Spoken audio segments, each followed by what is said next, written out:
Hello, everybody. That was better. Hello, everybody.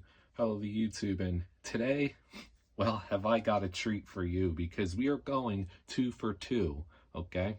Last time, recall, we talked about the covalent bond. We talked about the water molecule, more specifically, the pieces that make up the water molecule and how they come together via covalent bond through the sharing of electrons.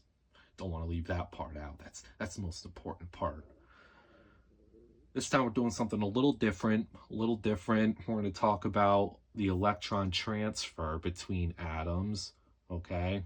And how they come together to form a covalent bond. And this is the general idea right here is ionic bonds typically occur between a metal and a non-metal element. That's our cheat code. Okay, we see metal, non-metal, that's ionic bond. Sodium, chlorine, sodium being our metal in this equation, and the chlorine will be our nonmetal, therefore ionic bond coming right up. And together we know this to be salty salt. Give me a little salt, sprinkle it right on there. Yeah. We're gonna make some salt. So we all know salt to add a certain flair to what it is we create. And I think it's cool. It's kind of a cool thing to go over the individual ingredients. Again, this is primarily a baking based channel, but I like to go over the nitty gritty of the individual ingredients and kind of see how they're formed and they come together. That's kind of the idea here. And so it's really exciting. It's cool stuff, and I'm excited to learn about it and share it. So we'll take a look at this. We'll take a look at what this bonding process kind of looks like.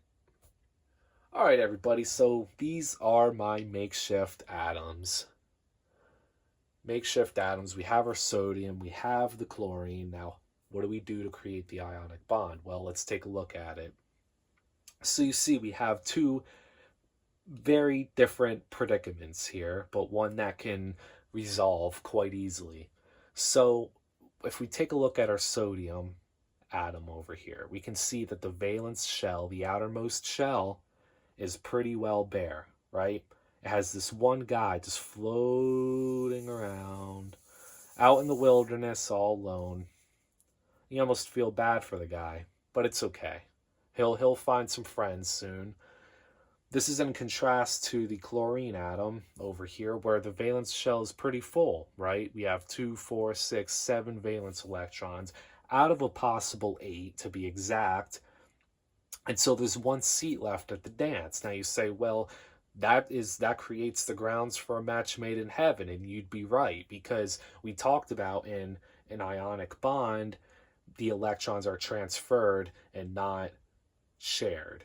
Okay, so it's pretty cool how this occurs, where this sodium offloads its one lone valence electron over the chlorine.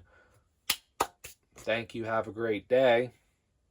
And that's it. So both electrons, or both atoms, shall we say, are pretty stable and happy. However, it doesn't end there, because through the transfer of electrons, a situation arises where the atoms, rather than being neutral by way of having the same number of protons and electrons, now there's a discrepancy, right? Because sodium just lost an electron, chlorine just gained an electron. So what happens? Suddenly, the atoms become ions, which is a name for charged atoms. Okay, and more specifically, we'll talk about a positive ion being referred to as a cation, and a negative ion as an anion. So it's pretty cool how that works, right? Through the transfer of electrons, the individual atoms become charged. They go from being neutral two charged atoms, otherwise known as ions. Okay, so that's an ionic bond in a nutshell, and it's pretty cool how it works out. Just as a quick little side note here, whenever you hear about iodized salt, right, it's the same situation, right? We're forming an ionic bond between sodium and iodine, or potassium and iodine for that matter. As a matter of fact, when you look at the back of an iodized salt container, you'll see one ingredient listed as potassium iodide or sodium iodide. That is what creates iodized salt. It'll be table salt, sodium sodium chloride here, with a little bit of the iodized salt mixed in.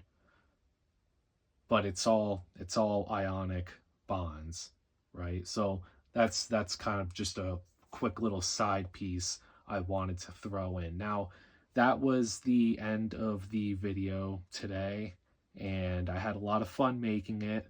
Again, thanks for watching. Any questions, comments, whatever it may be, feel free to leave your thoughts, and I will be speaking to you again. Ciao.